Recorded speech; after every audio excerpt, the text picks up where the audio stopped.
And let me start with this. I wasn't really sure of the direction to go. I could talk about this stuff for about 2.5 hours. I'll try to pare it down to about 20 minutes and then lots of questions for you guys. I get kind of in the weeds too fast sometimes. So just raise your hand and stop me from doing that if I go off track and go down some rabbit hole we don't need to go on. And then the other thing I'll caveat this with is this is the Solano County method of doing things. You hear a lot about other states and other counties and how things are done. It is very different for all of us, even in California, the 58 counties. We all have our own little nuance on how things are done. And it's really good to talk to the person in charge to say, how is it really done there? And it's everything from these kind of meetings or how transparent we are at our office, how we count ballots. It's all just a little bit different, although we're trying to get to the same end goal. So we'll jump in here if I can. There we go. Okay, so just 3 topics is all I'm going to focus on. A little bit about our elections, just kind of trends and information about our day-to-day life here, and then we'll get into kind of the end-to-end of a voter and how they vote and ballots, because I think that's kind of a big part of what you want to talk about. A lot of people think redistricting is over because the state lines are done and the county lines are done, but it's not so much for us. We're in the thick of the June election programming. In fact, 2 weeks from now, we'll start mailing ballots out to our military voters. And then the main ballots will go out around May 9th. You probably already got a card in the mail, right, about a pre-election notice? Okay, that's good. Some people got them. Good. I haven't gotten mine yet, so I don't know what happened. But then on the right-hand side, you can see we have all these deadlines still. Other districts are still submitting new boundaries for us. The system is kind of locked down right now. We can't make changes until we get out of the June election, since we're county-wide for the June election. So we don't want to change anybody's precinct or precinct lines while ballots are out there. That could mess things up for us. So even though we're receiving these, we're going to have to sit on them until after we certify the June election, which will happen around the last week of June, the first week of July. We should meet that deadline of July 6th a little bit. And then we have about 6 weeks where we have to cram in all these changes to get ready for the filing period of July 18th for the November election. So things come up really quick for us. And I think we're sitting on about 22 different districts that we have to modify in our system. So we'll have a busy summer working through those. I think I might have presented to this group before this kind of information, just showing over a 10-year period how drastically things have changed, how our operation is different. In 2012, we only had 210,000 registered voters. Now we're up to 261,000. We were all the way up to 264,000 with the help of registration drives right before an election. Those numbers always go up a little bit. But the weekly transaction number has really shot through the roof. We used to be almost exclusively paper-based for registrations prior to all this online stuff and automatic DMV. So it's very low numbers. But now the DMV transactions just kind of put us over the top. You think of all those people that are getting new or updated driver's license information. Those are all coming to us. And probably 80% of those are just people re-registering with no changes, right? Thankfully, they're electronic. So a lot of it happens behind the scenes. It's not a big workload on our staff. So about 63% of transactions are from the DMV. And the other third is about the online transactions. We point a lot of people to the Secretary of State's website, and paper and other agencies barely make 5-6% of our workload. It's really different than what it used to be. And the other big change that we've had is how people actually vote in an election, where it used to be a pretty good split between vote by mail and in-person voting at a polling place. We're now well over 90% of people are going to vote a vote by mail ballot. They might vote it in different ways, right? You could drop it off at a poll place, one of our drop sites, or in the mail, but they're not typically showing up in person on election day. So it's drastically different. And we've watched those numbers just fall off the chart since 2020. Don't know if that'll continue with COVID, but for now, that's kind of how we're planning for things. We do all that with just 9 full-time staff. Wow. Yeah, that's our knowledge base. We bring in some seasonal helpers that a lot of them are repeat now, and they have some knowledge and work through our processes. But the core staff is just 9 of us. We're a happy little group. Okay, this is kind of the end-to-end process for us. We'll talk about the top left side of this slide is the registration side of things, all the way down to the bottom, the voting process. So in the middle of all this is what we call VoteCal. That's the Secretary of State's voter registration system. They're getting fed data from these agencies on the left, the CDCR, DMV, CDPH, right? That's the Vital Statistics Group, SSA, excuse me, and EDD. VoteCal collects all that data, sends it down to the counties. This generates what we'll call an eligible list of voters, our official list of voters. We're also receiving data from our local vital statistics here at the county. The U.S. Post Office, our friends, are giving us the national change of address data. Address correction service data comes in on that too.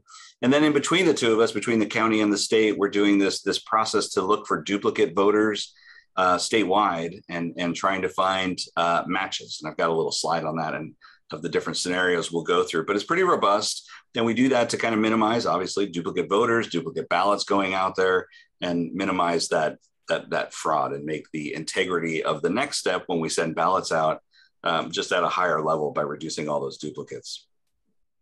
Also on the orange side of things, the registration notices that we send anytime your voter registration changes, whether that's through the DMV and maybe you weren't aware, or through NCOA if you've moved and you changed your address, we receive that information. We have to send you a notice, right? It's federally required. We send you a notice, tell you we got to change and let you know what that's all about. If that notice comes back to us or a ballot comes back to us, we have to send a different notice to you. That's called an address confirmation that says, we received data. It looks like you moved. We got address correction from NCOA. Please confirm your address. We'll try again. Once everything's all cleaned up, that's the important part of that pre-election notice, right? You all think, hey, that's cool. There's an election coming. To us, it's valuable data that says we didn't hear back. So that means we should send a ballot to that address. If we get a card back because it was undeliverable or the person moved and the post office tells us, now we can clean that up before issuing expensive ballots out to folks. So down at the bottom, we get into sending voting materials out. We'll send out that big packet that's got the official ballot, a sample ballot, the voter guide, candidate statements, all the different ways you can vote, and we'll watch things come back, right? About 40% are going to come by the post office in the mail. We get that every day in our office. 30% are going to be at our 30-day drop sites. We have those things scattered all over, and our drop sites are secure. You'll see these in the news, but ours are always attended by a person or monitored by a person. We don't have any unattended drop boxes. Some of the other counties around us have that, but ours are always attended, and we pick up ours or swap them out every day. So the ballots aren't sitting in there for, I think the state allows 4 days before you pick them up, but we do ours every day because we're big on those notices. 20% are still holding onto the ballot and dropping it off at a poll place on election day or one of those drop-off sites. That's fine. And then we have our little group that's still voting at their assigned polling place in person. That's really kind of falling off. Okay. So far, so good. Am I on the right track? Good. Yes. Okay, for the geeks out there, this is the data that I was talking about, the 14 different match criteria. I'm not going to walk you all through that because it's boring as all get out. Get your camera, just take a screenshot of that if you're really interested in all those different match criterias. Fun how we pair up the different combinations. 2 more seconds. 1, press control print. Okay, and it's gone. Okay. So let's talk about what happens when ballots come into us. It's really the same process no matter how things come. I've got the 4 different areas that they come. Everything is monitored by 2 people. The mail that comes in from the post office to us, we send 2 people to go get and collect it. The post office gives us a nice, here's your 5,000 ballots. And then we process those and make sure we got 5,000 ballots. The county was very generous to us. They built us a very secure facility here on the 4th floor. We have security cameras in that space. They run 24/7. It's not motion activated, so they're always on, always recording. It's on a 120-day rolling calendar, so we always have a good set of data if we have to go back to. We have to keep 2 people present all the time. Our managers are constantly screaming at their staff, like, hey, you can't leave me alone in here. I have to go too. Or they'll be in trouble. We always keep our ballots sealed when they're not being processed. And since a lot of our systems are automated, these ballots will come in mail trays. We'll do a count on those. We'll run them into our scanner. So we capture pictures of all the ballots that we've received. then they're sealed up, and they kind of stay that way until we're ready to pull the ballot out of the envelope, so that we don't have these pieces of ballots sitting all over the place at different desks. It's all really well contained because we're doing everything electronically. This space is open to the public. Anybody can come at any time. You don't have to make an appointment. You just show up and say, I want to observe. We're not going to ask your name or anything like that. We'll give you a little tour, show you what's going on at different stations, and then you can stand around and watch and listen and ask questions. Big part of being secure and fair is being open and transparent as well. And letting people come in has been a big part of our operation, because they'll get out and spread the word about how well things are done, or at least what they observed. And I think it helps us out long term. We do require a physical key to get into this space. There's only 3 of those, as well as badge access. And then Mike and I, my deputy, we get reports every week that shows who was allowed access, who was denied access. So we can kind of see if somebody's trying to get in when they shouldn't be. The computers that we have in this space, they're not on the county network. We kind of have our own private network for our election management system and our ballot processing. That's phase 1, right? We're just processing these things electronically, validating signatures against the voter registration system. The other side of the operation is where we actually tabulate the ballots. Once the ballot's removed from that envelope, we just have these scanners that'll capture images of the ballots and determine what the vote was. None of those are on any network either. So everything's kind of standalone, depending on what we're doing. And we also provide an audit every day. So like I said, we get 1,000 ballots from the post office. At the end of the day, we know where all 1,000 pieces are. They're either in this room being signature verified, they're at the next step, they've been approved, ready to be opened, or they're in the final step, ready to be scanned. And so all of our managers can see all throughout the day, this batch of 1,000, here's all the pieces. Next batch of 1,000, here's all those pieces. So we always know where ballots are at any point of the process. This kind of makes it why when people call us and say, hey, did you get my ballot, or what's going on with my ballot, everybody can kind of see that information. We kind of track this all electronically, and that kind of helps out too, right? We want to demystify what's going on if you vote by mail. The state has the ballot track system that'll provide notices when we mail ballots to you, when we receive your ballot, if we counted your ballot, if we didn't count your ballot. And we also do a local texting system as well, where we'll send out text messages if we could not count your ballot, because we want to get a hold of you to try to cure that. If you forgot to sign it, it could be something simple. Maybe 2 in the family switched envelopes and the wrong person signed. We can correct those before election day as well. So I do have a couple of questions about this. Yes, sir. So, hi, I'm Scott, by the way. So the computers that are actually processing the physical ballots, and then the computers that are doing the data extraction from those ballots, those are on their own isolated network.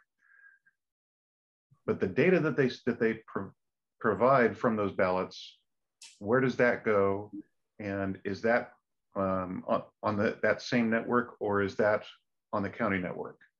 So there's 2 rooms that we have. The first room is where we are just looking at the envelopes and determining, is the voter eligible? That's on a self-contained network, not on the county, right? All those computers are connected together. We have one scanner that captures those images. Okay. Once the ballot comes out, the envelopes stay in the first room, and just the ballot goes to the second room. And those computers are not on any network. They're completely standalone, isolated by themselves. There's 6 of them, but they're all just operate by themselves. They just capture an image of the ballot. And at the end of the scanning process, we'll literally take a flash drive, like a little USB drive, right? And march those from one side of the room to the computer that does the tabulation and produces a PDF for the website, which is also a standalone computer all by itself. Okay. And how about the voter registration database and any other systems like that? Yeah, the voter registration database, that's in that first room, as well as on our second floor here. It's on a computer that's not on the county network. Okay. So, I mean, the part where we'd be on the county network is when we just go to the firewall to get to the Secretary of State. There's kind of a single pipe that goes directly to the Secretary of State, so we can transfer that data to VoCal.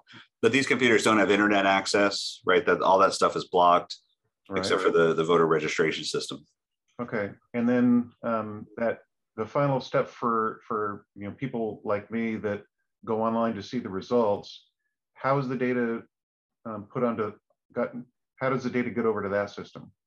Right. So that tabulation computer that's standing there by itself, it'll produce a PDF file, and we'll put that on a flash drive, hike it over to it. Okay. You know, the guy who uploads it to the website, who's sitting on a laptop that is on the county network, has just a flash drive.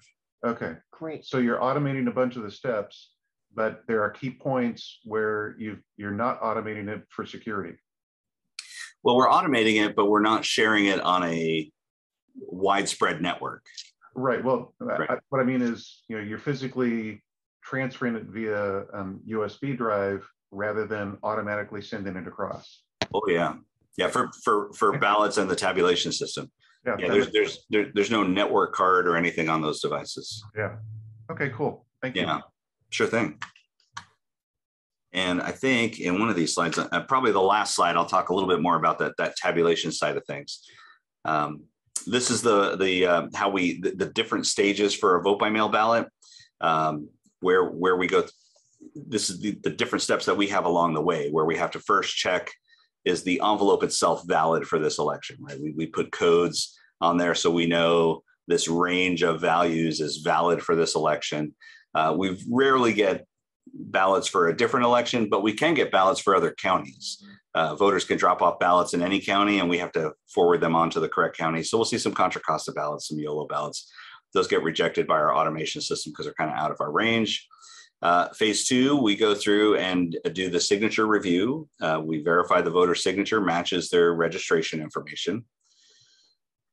Phase 3, after we actually do the signature review, is a little backwards, but we'll check the voter status before we accept the ballot. So we've accepted your signature, but now we want to see, are you still eligible? Did you vote a different ballot? Did you move and aren't eligible to vote in this part of the election? Something like that. This is the stage where if we have issued a second ballot to you, maybe you've voted the canceled ballot, like ballots get crossed in the mail. People call us and say, I didn't get my ballot. So we'll send it a second one. The first one arrives, they vote that one. Things just get crossed around. So we have to straighten that out before moving on. And then we finally get to the stage 4 where we can open the envelope and make sure there's only one valid ballot inside the envelope. There's watermarks on our ballot, so we know it's official paper. And if it's not valid, it goes kind of to an escalation point to a supervisor. Very, very few of those, except maybe sample ballots. Some people have been voting those for fun. And then the last stage, that's the part I talked about, where we pull the ballot out of the envelope and we separate the two pieces. The ballot goes forward. Different group of people will scan those in so they don't know who is associated with that ballot, right? Yeah. May I ask a question? This is Leslie. Sure. I'm just wondering how you check signatures. Signatures change over the years. And is that a visual check or is that an automated check? It's both. We have a machine that will look at your signature and compare it to what we call the reference signature, the signature from your voter registration system. If it thinks it's good, it'll pass it on. And then our supervisors will review that and make sure the machine is looking at good signature pairs.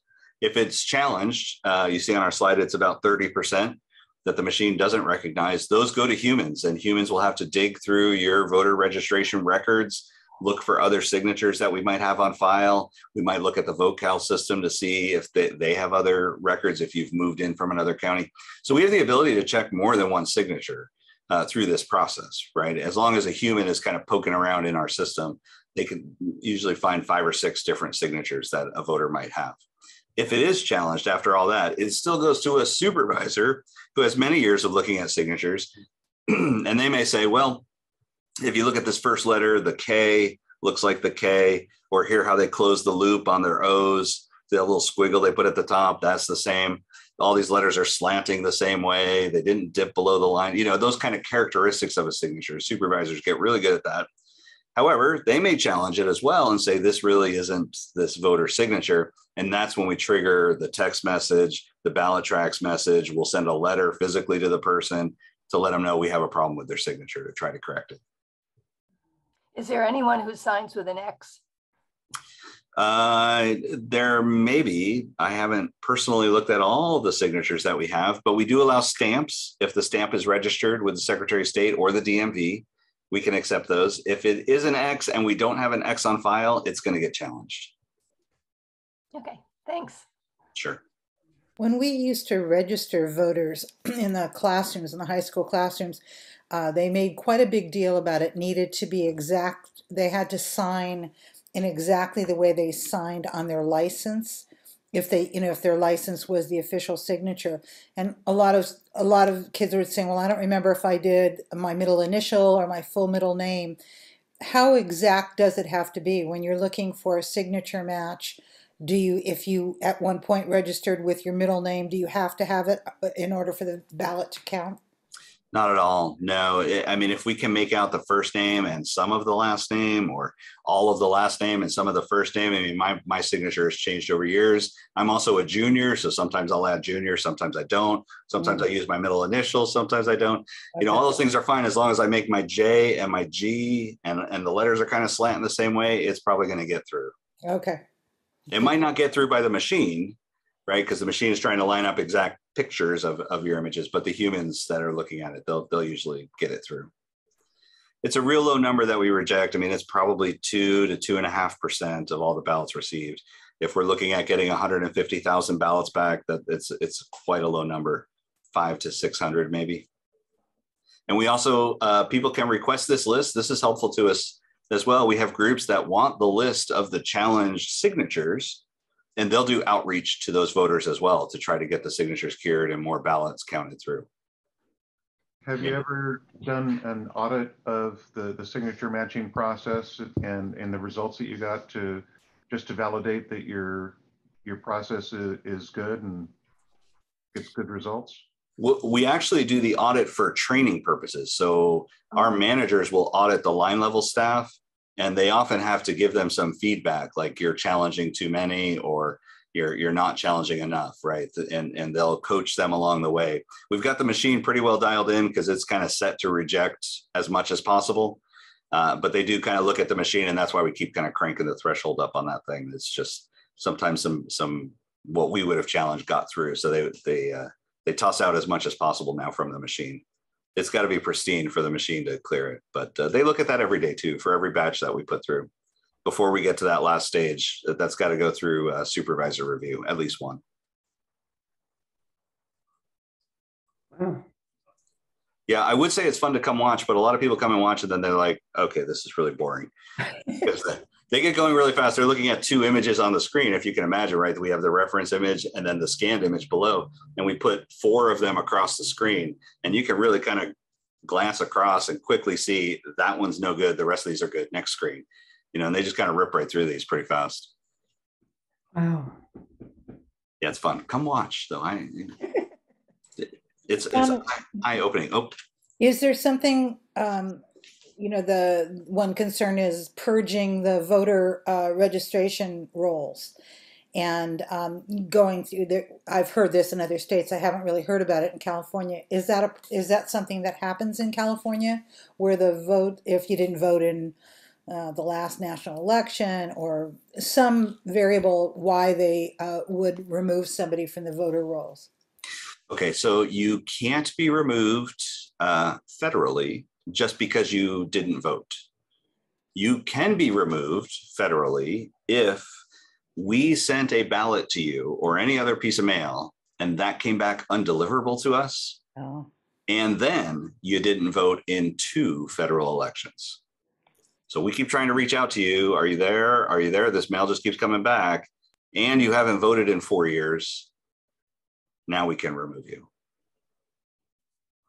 So it's kind of a double step there. And that's why those notices are so important, right? That if we get something back, we have to send another piece of mail back out to you, right? Usually we hear from people when we do that. If I keep sending mail to your house for somebody who doesn't live there, you're going to get frustrated, right? And eventually say, stop doing this. And we will, but it takes about 3 notices before we'll stop. We're very annoying. But we don't want to remove somebody that, really is there and they just threw it in the garbage or the post person didn't get it delivered. Stuff happens, especially at apartments, right? That's rough. It looks like Linda's hand is up. Yeah. Hi.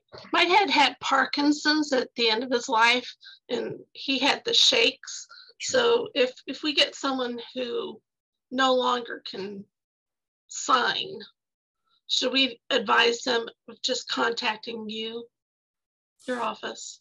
Yeah, we have a form on our website where you can update your signature. So even if it's shaky or heavily shaky, even you can update that to the new shaky signature.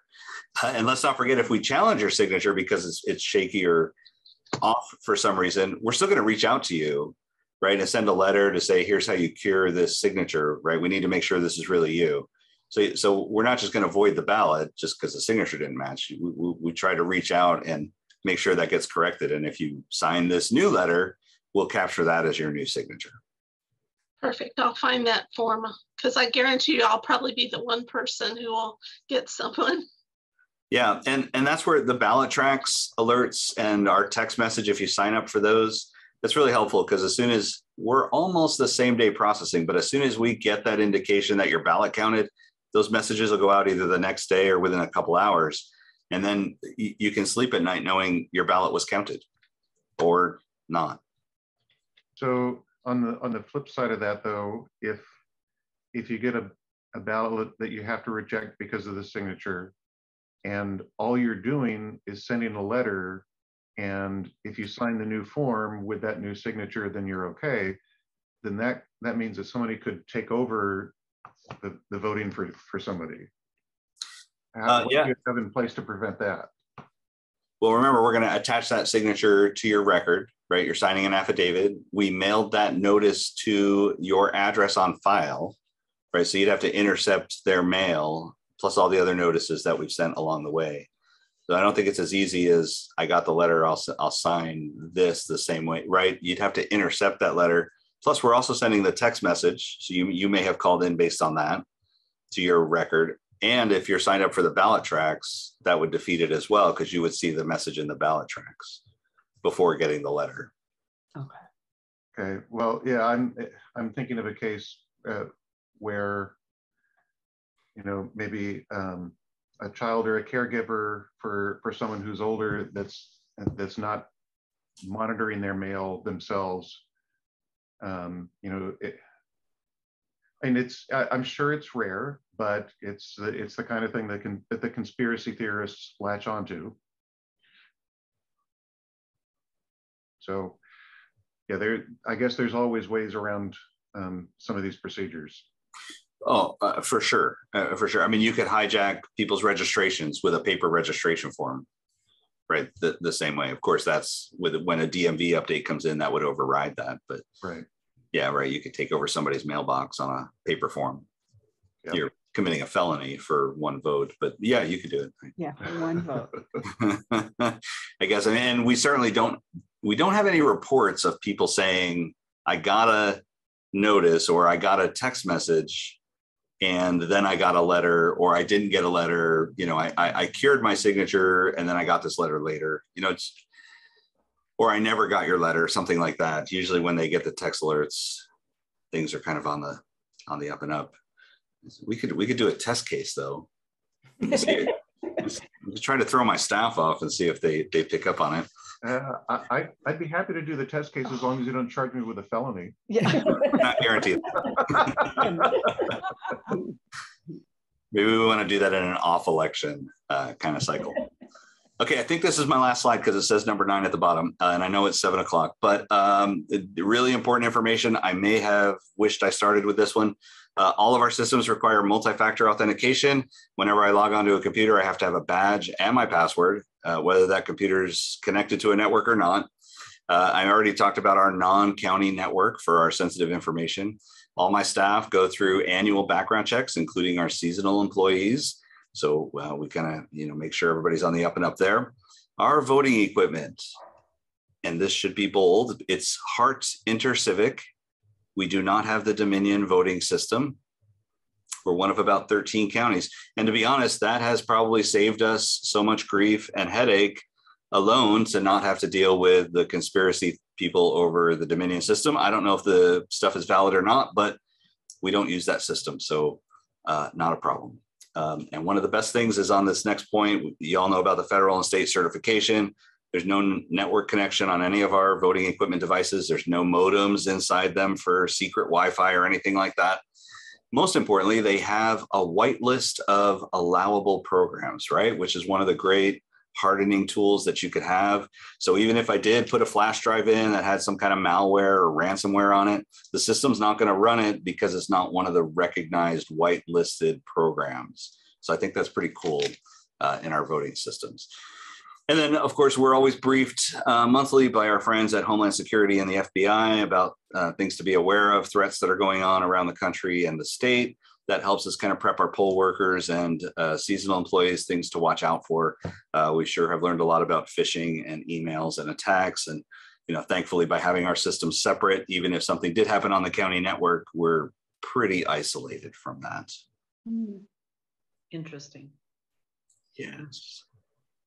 Interesting. Yes, a lot of training there. Okay, let me make sure this was the, yes, that's my last bit of information. So what did I talk about? Pat has her hand up. Pat? Yes. As you probably are aware of, in Vallejo, this is a redistricting question. In Vallejo, there is a draft map B that has been accepted, and the newspaper reported that 26 people have been deferred. What does that mean? Does it mean that they're not eligible to vote? Well, they'd be eligible to vote. What does it mean? They've got to be in some district, right? They have, if they live in the city of Vallejo. Does it just mean they're in a new district? Is that? The way I read the article is there were 3 redistricting maps proposed. And in, I guess one of the maps wasn't, they didn't think much of it. But then in one map, 263 people were over, and the other one was 26. So the city council decided on the map that had the 26. And again, the newspaper reported that the 26 people were deferred. Deferred. And I wondered, does that mean that they can't vote? Maybe it means they were put in a different district. There were 26 people that didn't fit in the map. I have no idea. Maybe it's a journalistic term. Somebody have Google. Can we Google that real quick? What, we haven't seen the new maps from the cities yet. So they're due to us April 17th. So I have no idea what they look like or who would be deferred. I live in Vallejo, so hopefully it's not me. You're gonna be the last to know. No, it's you. You're prejudiced about voting. You know, they're gonna just defer you. Oh gosh. Well, that was a good question, but we don't know. Are there other questions for John? We're like filled up to here with everything we need to know about being a good voter in Solano County, and how we're really very safe and so appreciative of you and your 9 people that you work with. And we have another hand up. Is there another hand there? Oh, yeah. Lasthea? Hi, my name is Lakithia Lake Pasqua, and I'm the Social Action Chair for Delta Sigma Theta Sorority Incorporated, the Vallejo Alumni Chapter. Welcome. Thank you. We partnered with you all a few years ago, the League of Women Voters on a Candidates Forum. And so thanks for having this forum tonight. My question is about, and let me know if I'm off topic, is about, so one of our focuses just as League of Women Voters is to get folks registered to vote. And is your department where we can come in and get kind of maps on voter registration percentages, trends by neighborhoods within our city? Is that something that currently exists either by coming in the office or online somewhere? Just wondering, so we can like focus our efforts on areas where voter registration numbers are low. Yeah, unfortunately, we don't have the population data to kind of pair that up, but we can give you the voter data that we have by census blocks. And if you had somebody that could grab the census data that goes with that, we'd be happy to share that with you. Got it. Thank you. I don't know if this ties in, but thanks to Gail, a couple of years ago, we got involved in something called Map the Vote. And it was that whole idea of looking at neighborhoods and it, you know, drilled down into the neighborhood and let you know what, there were no names, but what addresses housed people that were not registered to vote. And we did a kind of it wasn't the whole, we couldn't do the whole county, but we did certain areas throughout Solano County and sent them a postcard encouraging them to register to vote. And the one thing that we didn't, and I don't know how we really do this, weren't able to kind of go back and see if we changed the numbers of non-voting households to some that did then not appear on the map the vote picture. But you know, that was one thing that we tried to do. I don't know. That sounds good. Okay, thank you. And that's still out there, you know. And it looks like Sue and Scott have their hand up again. Oh, okay. A couple of things. First of all, on the League of Women Voters California site, it says deferred voters. Oh, actually, deferred, yeah. And it says, in 2022, voters will elect new state senators in even-numbered districts for 4-year terms. State senators in odd-numbered districts were elected in 2020. Some voters may find themselves moved from an even-numbered district to an odd-numbered one. And for those individuals, voting in a state Senate race will be deferred until 2024. Oh. So that's what a deferred voter is. Thank you, Sue. Thank the League of Women Voters California website. Well, yeah, that too, but you looked it up. that was actually pretty easy. And then the other question I had is, how, with district voting, how do you handle military ballots? What district do they go into? Good question. Yep, that is a good question. If you're overseas, whether you're military or family of military or working, you could just be working overseas, you are allowed to keep your last residential address in Solano County, and that's the district ballot we would give you.